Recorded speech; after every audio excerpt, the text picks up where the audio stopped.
You very much for joining us today. Really appreciate your time. I guess welcome. Thanks for yours. Thank you. I guess I haven't made it a secret that I'm bullish on manganese. However, I can't quite say that I have the credibility, to back some of the statements that I make. And I was very keen to have you on to ask, initially some sort of broad-based questions, to give people a sense of, what's happening in the sector and why they maybe should be paying attention to it. Perhaps before I sort of get into the questions, do you mind, just for the benefit of everyone, a bit about your background, your specific experience in the manganese sector, and also, what type of work you're currently engaged in? Certainly. Look, as far as background's concerned, you can very much categorize me as a jack of all trades. I've been involved in numerous sectors, working for myself as well as for big corporates, albeit not in the mining sector per se historically.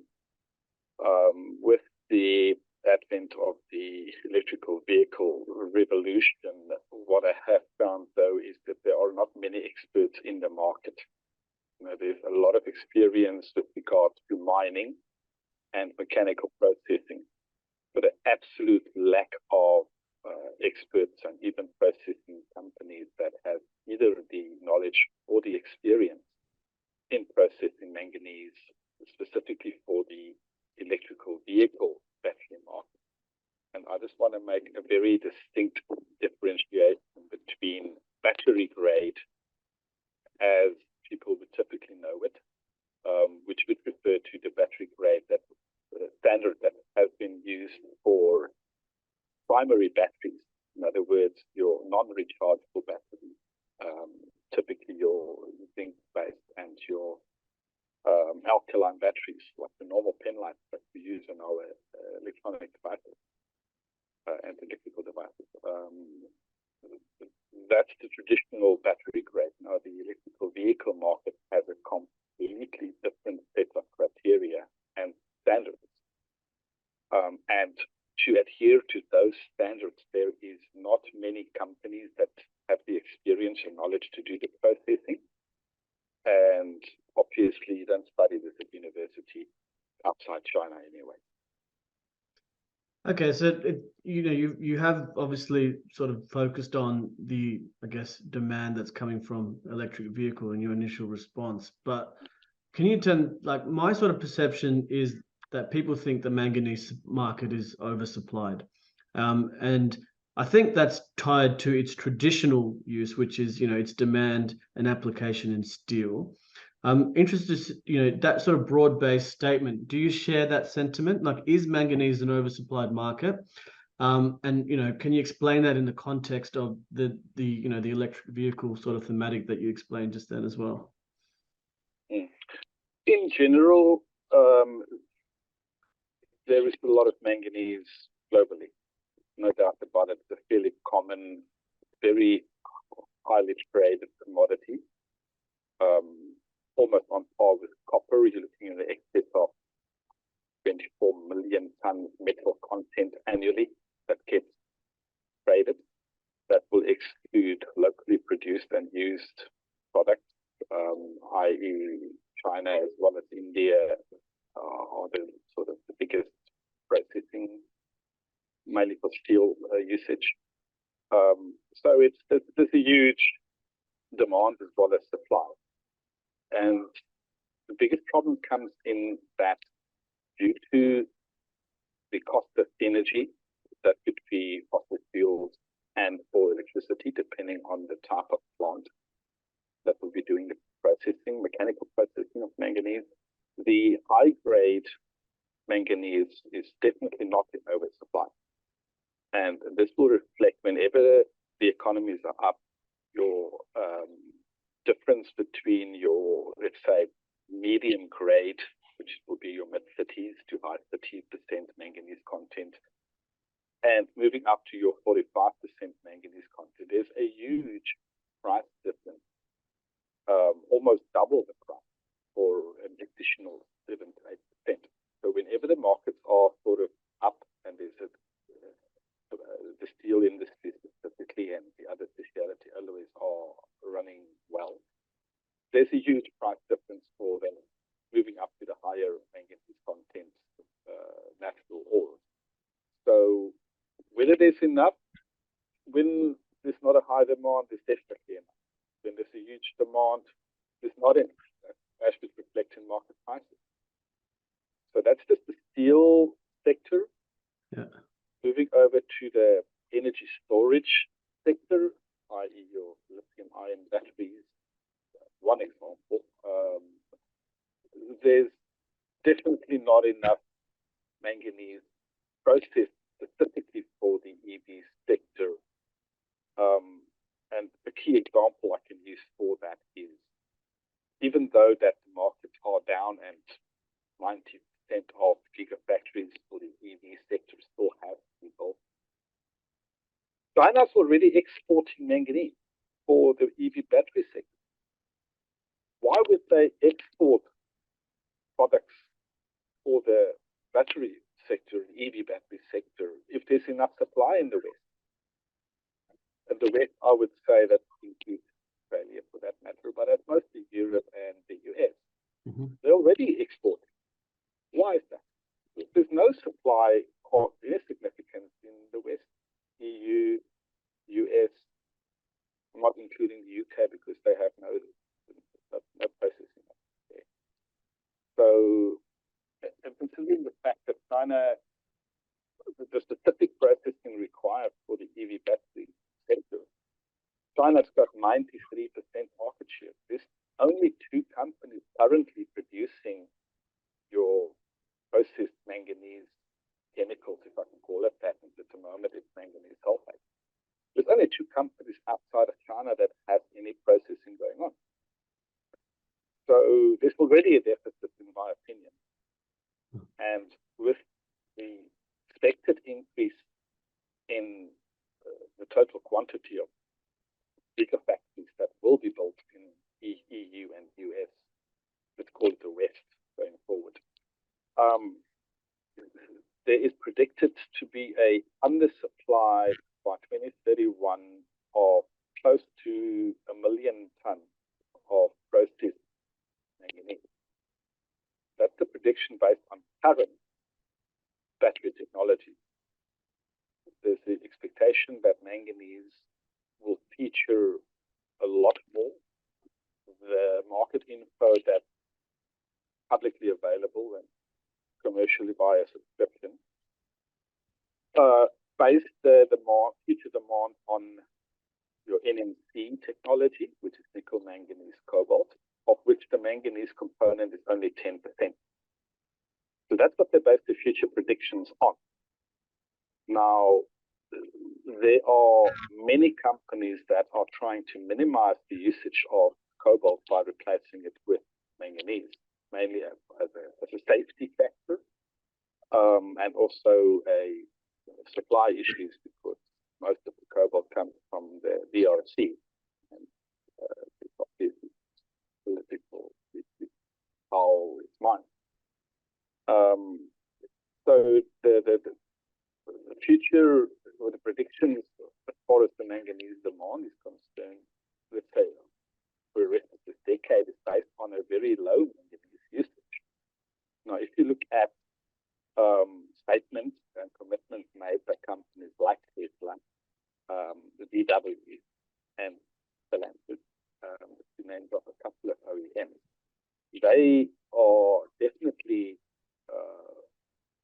moving towards, or would be interested to move towards, a higher manganese composition in the batteries because of the safety and affordability issues. Now, if you consider that the combination of lithium, cobalt, and nickel, it's probably your most expensive current combination of metals to be used in EV batteries. That's a very expensive combination of metals, and there's no specific reason why we should believe that the pricing will go down. Now, a key factor for EV adoption globally is safety and affordability. Manganese gives that to you. Cobalt and nickel does not. Lithium, for the time being, it's a dominant chemistry. We may touch on other chemistries later if we have time. But just using the nickel manganese as an example, they're basing it on 10% composition, where the move is towards the higher demand from the market in the next few years. So even the projected close to 1 million ton annual deficit, let's say by 2030 plus minus, may even be skewed. It may even be double that. And currently, if we combine all the projects that are in the pipeline, it doesn't even make a dent in that, because that deficit factors in all the current projects that the publicly announced projects anyway. So as far as demand for manganese and supply is concerned, is it oversupplied? The resources in the ground, no oversupply. Process high-grade manganese for the steel sector and related metals like alloys, plus manganese process for the electrical vehicle market. There's an absolute undersupply in the West at the moment, unless they want to buy from China, which most indicated they want or can't, the way you look at it. There's definitely undersupply already, and we only at the start of the electrical vehicle transition. So there's a lot of sort of interesting comments that you made that I like to follow up on, so I'll try to do it a bit sequentially. I think the first thing I wanted to sort of go further into is you talk about, manganese being a key factor to mass adoption, and you talk about it in terms of safety and affordability. Can you just, without getting too complicated, explain, I guess, the practical benefits of manganese in the battery, and I guess relative to cobalt? Because that's what it feels like to me. Feels like, at least in the NMC chemistry, the manganese is somewhat providing a similar stability factor in the battery. Am I right there, or am I sort of reading it wrong? Pretty accurate. Whilst you were talking, I was thinking about a simple analogy here. What cobalt effectively does is it gives you a high performance battery. And I'm going to put an analogy forth with like you having a very high performance vehicle. Whilst everything's going well and things are running perfectly, all fine. But once there's trouble, the trouble's big. You have a turbo blowing on a normal vehicle, that's all your performance gone. And add in when things go wrong in a lithium-ion battery, generally, you have what we call a thermal runaway. Effectively, what it means is things are going to get very hot and explode. Now, what manganese does, it does a similar job to cobalt as far as how a battery works, but it is a lot safer to use. It prevents the occurrence of batteries exploding and catching fire. So there is a trade-off between performance and safety, but it's like having life insurance. If you don't have it when you need it, what are you going to do? And the same with the lithium-ion battery. If you're spending $50,000, $100,000 on a vehicle, this is just passenger car. That's the USD. Is it worth the risk of having that volatility risk in your battery? And you have to balance it against the safety aspect at the end of the day. Now, technology is amazing. Because they know about this problem and they know about this trade-off, they will optimize other parts of the battery, cells, modules, cell to whatever terms you want to use there.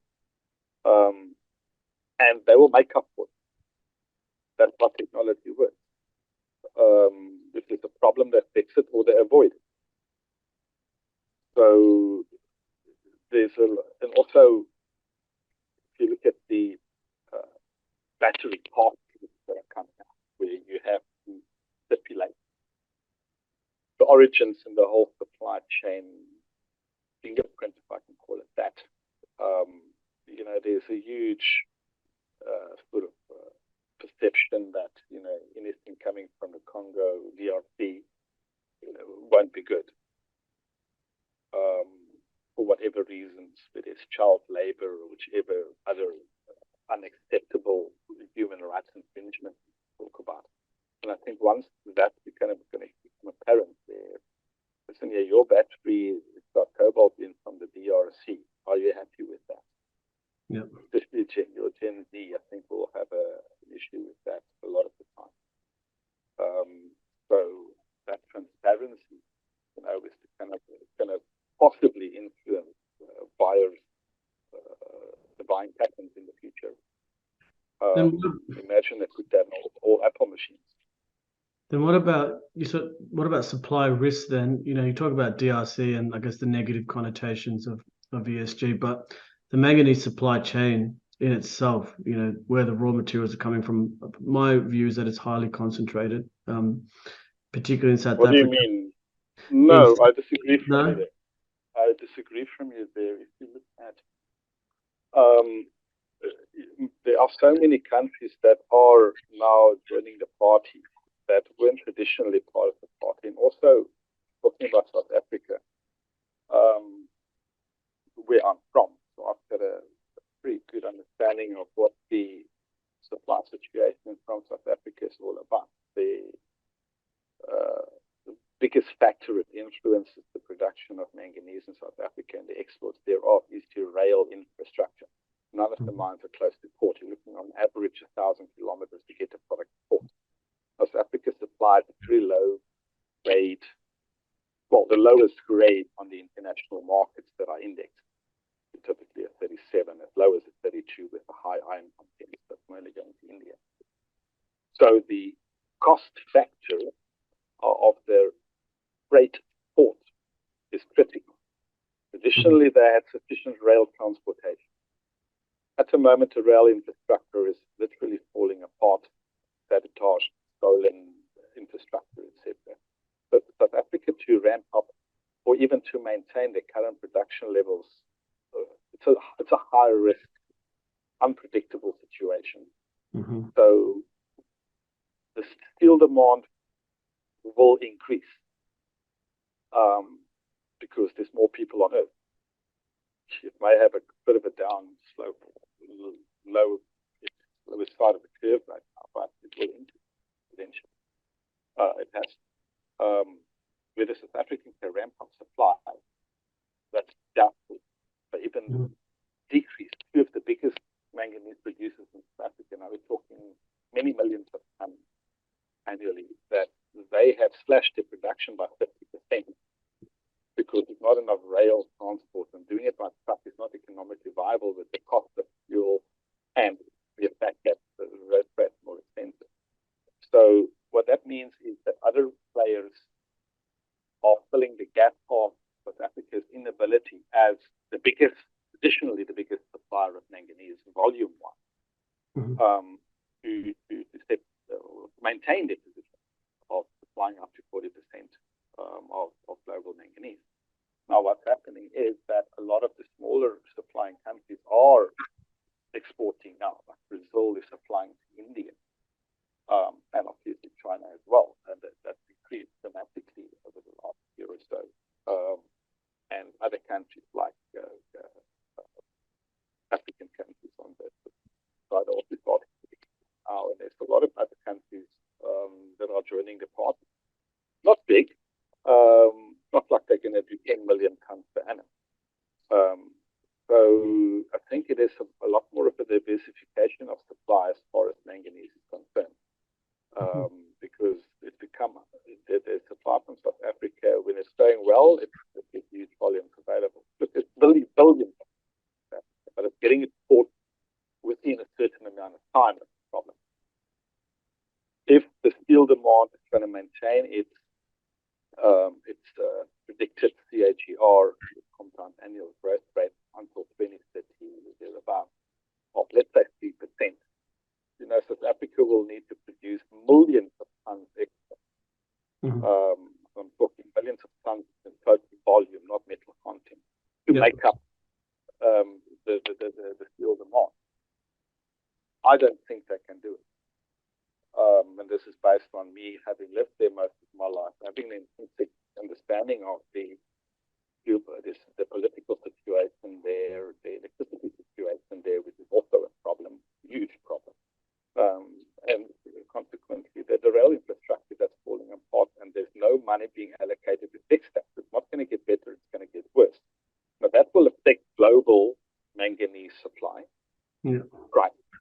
When the prices go up, it's more viable for the smaller guys to get the investment to join the party. Because now they know if they're doing a mid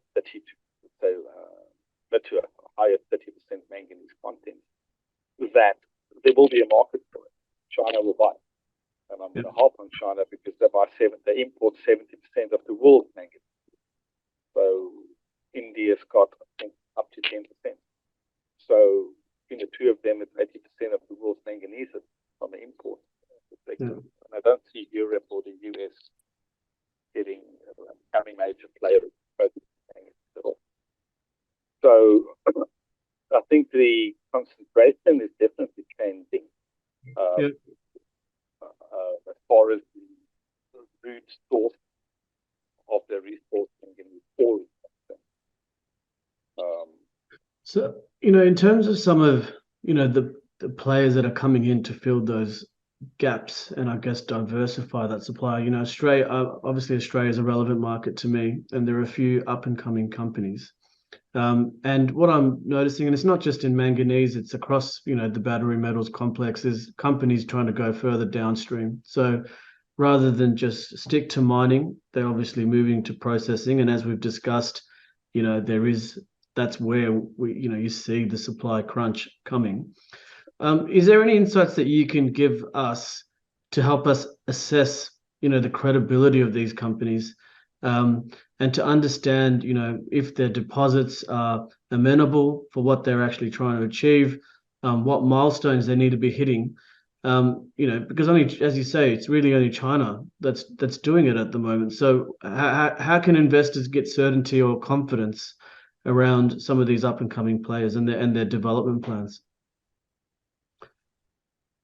The one thing that investors and players in the industry, the traditional miners, need to understand is that it's all well to have millions of tons of manganese in the ground.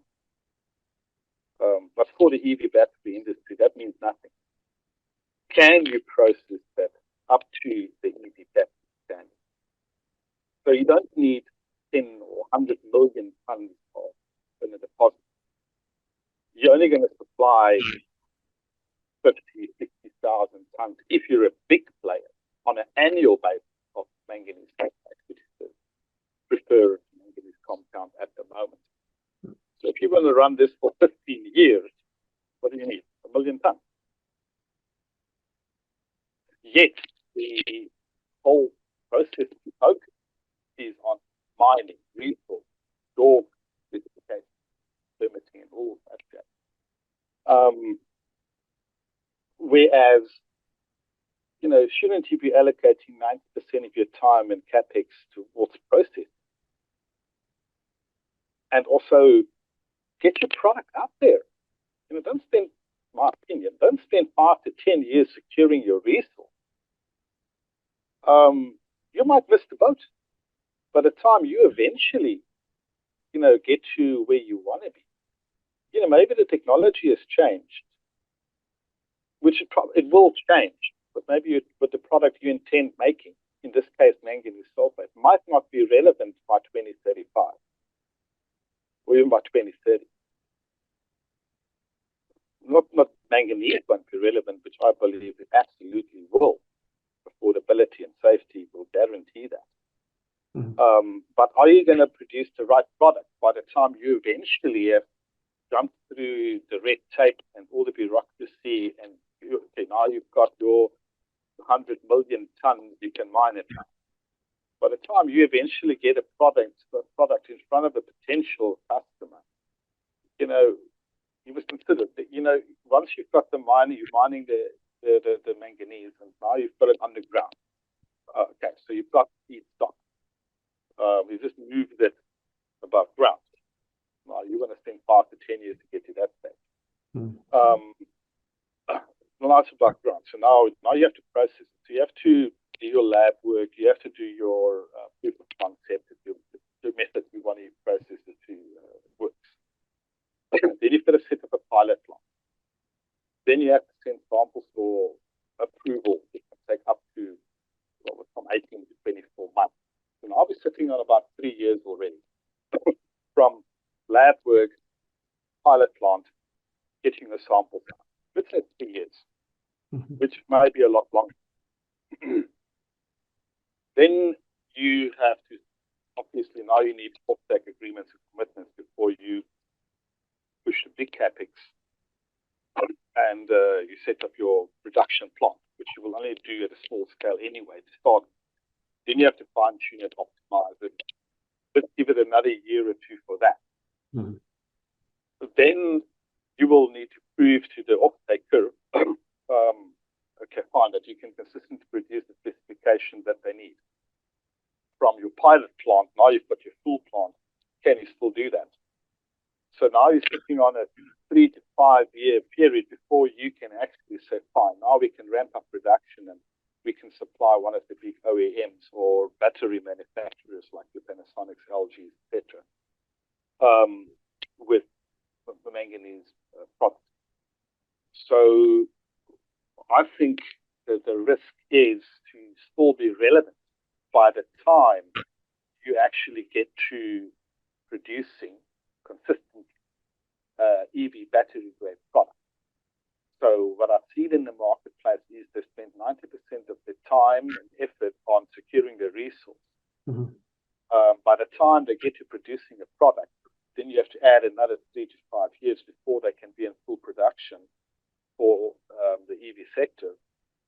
The product they're producing might not be relevant if as a product, as a first choice, or in the quantities that they predicted. Well, it sounds like to me what you're almost suggesting is they should be independent businesses, really. The mining and let's call it the industrial or the chemical refining business, because Yes.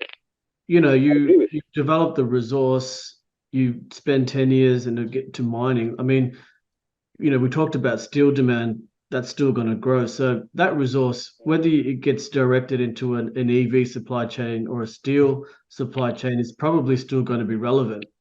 But if you make the decision to neglect or to put on the back burner perhaps the technology aspects of the refining business, then you might miss the boat, as you're saying. So yeah, is there any companies, or is there sort of any examples in your view then of companies that are sort of getting it right, or do you is there anyone that you're looking out for that you feel like has sort of adopted a good approach, and is it? Yeah, every single, let's call it most of the Chinese EV battery manganese products are getting it right.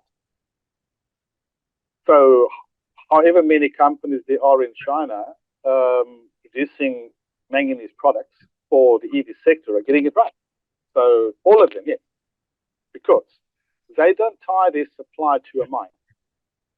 They import a raw product and they process it. Whereas the West do it the other way around. They want to focus on getting the mining resource in place, optimizing their mining, and then eventually they will start processing. The Chinese are inverting. And who's leading the global manganese processing? China. That's at 93% of the processing. So whose example should we follow? Your big traditional mining companies? Because the product that they're going to use in the steel industry traditionally will not change. It's not going to change. And they don't have to change their whole setup for the steel industry forever, because it's only greatly and the slight elemental influence like the phosphorus for that.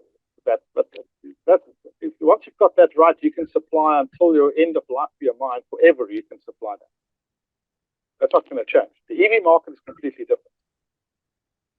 It's product specific, like your impurities, the type of product you're making, whether you're making a manganese sulfate or dioxide or other.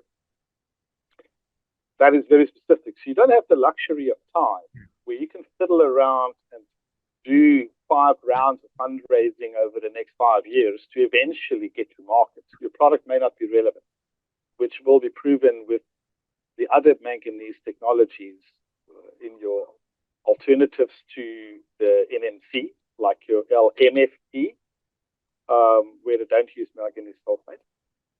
Your sodium ion technology, which also, like manganese, ticks all the boxes: affordability, availability, safety. Where they don't use manganese sulfate. You can obviously use the manganese sulfate and change it into the correct product, but it's another step, more capex required, more operational costs. So there are ways to set up your battery supply chain to cover yourself, cover multiple technologies. Well, I've provided some ways of doing it. But, that guys need to wake up and they need to change the way that's traditionally been done and to repeat. Otherwise, they might miss the boat. And so on the other end of the spectrum, though, you've got companies like Stellantis who have just made an aggressive move in terms of, trying to secure offtake. So, I think there's push and shove from both ends of the supply chain. Do you see more of that necessary to sort of complete, the supply chain, or do you see that this activity? Absolutely. Yeah. Most companies that want to get into this sector are not going to use their own money. You're not seeing your typical manganese sulfate supplier using that as the key Western project or manganese project at the moment. Your typical supplier is not one of your, let's say, big 5 manganese suppliers. So it's new companies, new mining operations with not their own money. Not a BHP or Exxaro or a Glencore or whichever, that are using their own money to do this. So they're using institutional investors typically via loans or equity arrangements from investors or whatever. And those investors are typically not familiar with the EV battery sector. They might have invested in mining over the last 20 or 50 years or whatever, but they're not familiar with how the EV sector works and the speed that's required. And I think that, so you have all these traditional ways of doing things for something that's new. And I think that causes issues as well, because the institutional investors will typically need, like the JORC reports and all that stuff, environmental, and tick all that you need, the requirements, which takes time. So I think the key to get into the marketplace, and there are some companies, very few, I can think of one Australian company that are buying where the business is separate, where the one company is doing the mining and they're buying the material at market price for the ore. Let's say $200 a ton, whatever the case may be. I think there's enough profit that you can buy it at higher input cost. You don't have to own the mine. You don't have to spend $50 million on setting up a mining project. I'd say rather increase your capacity on the processing side. And I think the key to making up, let's say, 1 million ton deficit is to have less mining and more processing. Maybe one mine can supply 5 processing facilities. I think that may be the future. That's the way China does it. If you're looking at all the processing companies that supply for the EV battery chain, I don't know one of them that own a mine. Okay. Maybe they invested in that. Yeah, sure. Also, getting back to the OEM involvement, I went back this slightly. The OEM memorandum of understanding and non-binding agreement is nonsense. It costs a lot of money to set up a processing plant. Don't tell me you'll eventually buy it. Mm-hmm. If I do X, Y, and Z, put your money where your mouth is. Mm-hmm. You can't expect me to spend $100 million, 5 years, and then you'll still decide if you're going to buy or not. Yeah. That's not going to work for getting the supply chain set up. So what is happening, I know from cases on the graphite side, is that they make an initial sort of investment and they offset it against future production. Yep. I think that is a way that can definitely secure your supply, ensure that it happens. Yep. And it takes the risk out of the processing company and also their investors as well. If somebody's going to buy it and they're putting the money where their mouth is. Don't give me a memorandum of understanding. Yeah. That doesn't help. The guys need money. Like I said earlier, your processing companies are traditionally or typically not huge mining houses. They don't have the capital. They need to go and borrow big, do whatever else they need to do to get the investment. So OEMs can definitely come to the party or the battery makers specifically and say, fine, here's $20 million. Get us to stage X. And we'll offset that against so many tons of production 3 years from now. And also where I think there's a big, in my opinion, a huge issue, and I found this through my talks with few battery makers or cell producers, is that there's absolutely zero commitment from them. And also the fact that they, by default, aren't actually giving you any proper reasons that make sense. So, they want to use your product for 18 months as a typical qualification period. Whereas to take your raw product or your processed product, from their point of view, it's a raw product.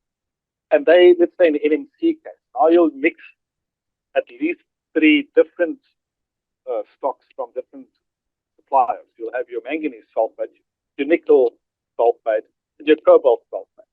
Now you want to mix that and see if everything works out for you eventually with your lithium. There's the 4 components, all with its own impurity.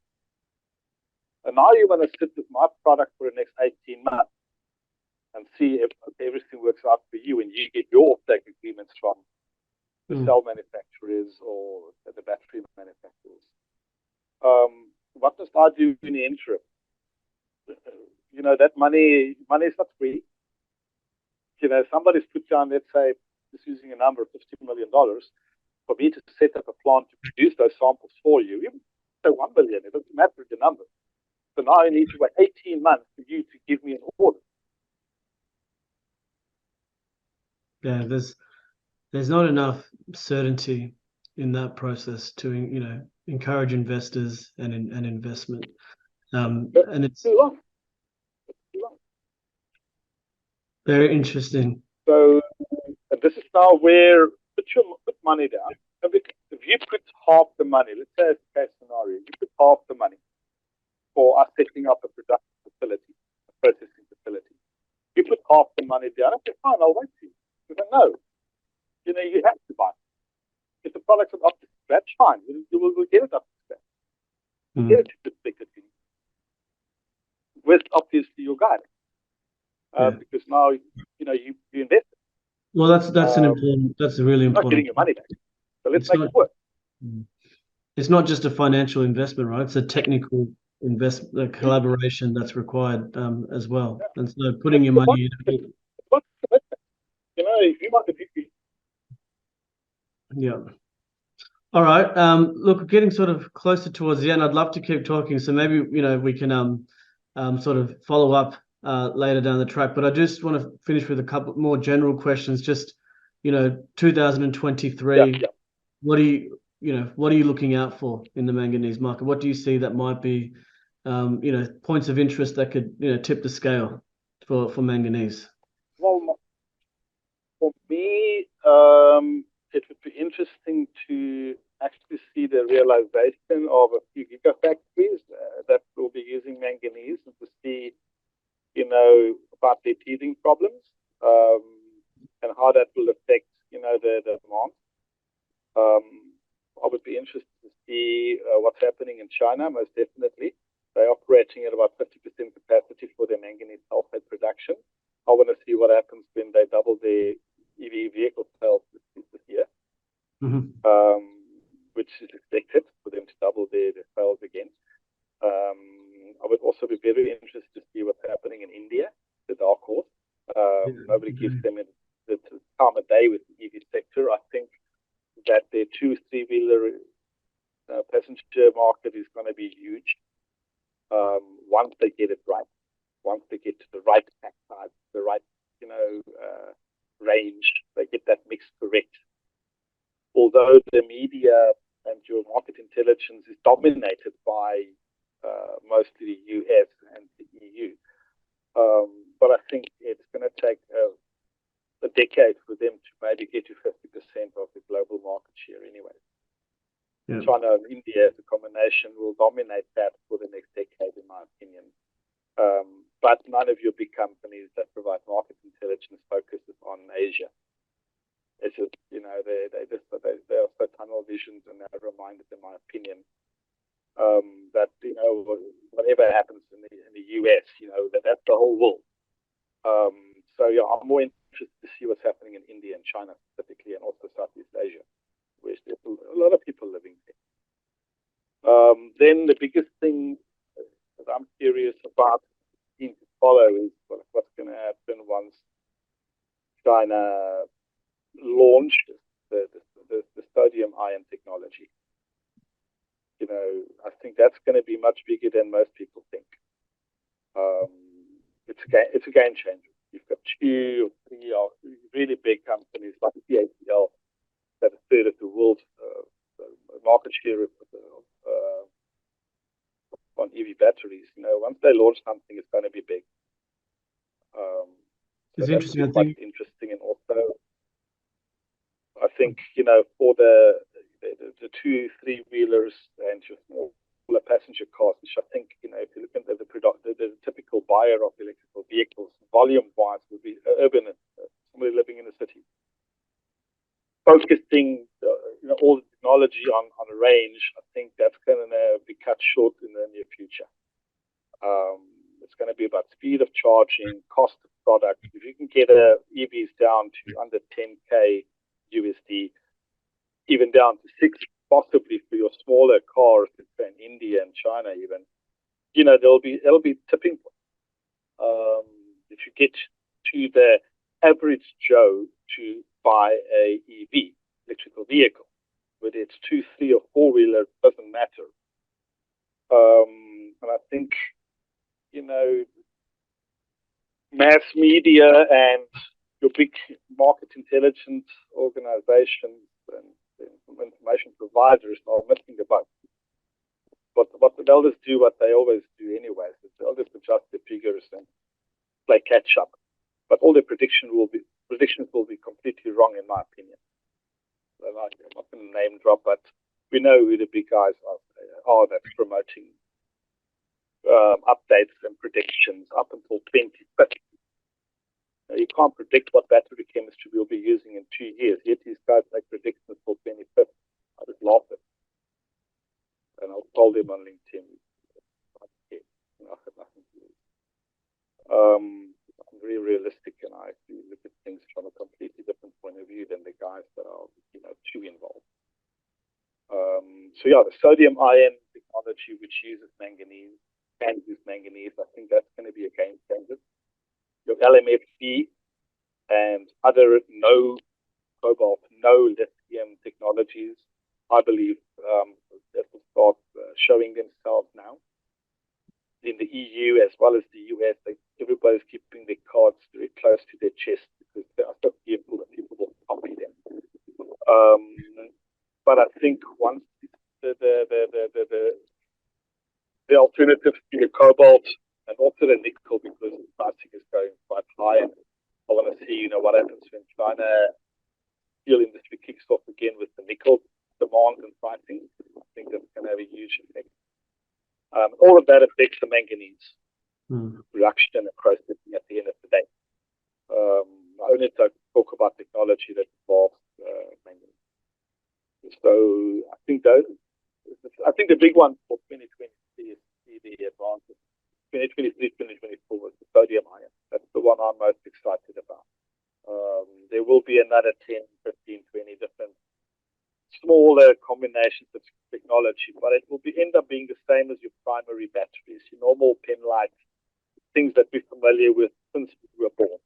By going to the top and buying a battery, where you have a few big players, Duracell, Energizers. It will be the same, I think, in the EV battery sector. You'll have a few technologies that will dominate, and then you'll have a multitude, a dozen other smaller guys that all have a little niche market. Whether it's boats, whether it's jet skis, or whatever. There will be guys that will focus on certain niches, and you will have a huge spread of battery technologies by 2030. And I don't think NMC will play a major role. By that I'm saying it will probably be less than 30% globally. I'm not talking about US demand. It's a smaller player, and they'll remain small for at least a decade. Well, it'll be very interesting to see how everything plays out. And I'm truly appreciative of your time today. Hopefully our listeners got a lot out of it, as much as I did. And Magnus, I think it'd be great if we can, touch base in the future and sort of, circle back and see how things might have evolved over time. So it'd be great to have you back. Absolutely, and I look forward to us chatting again.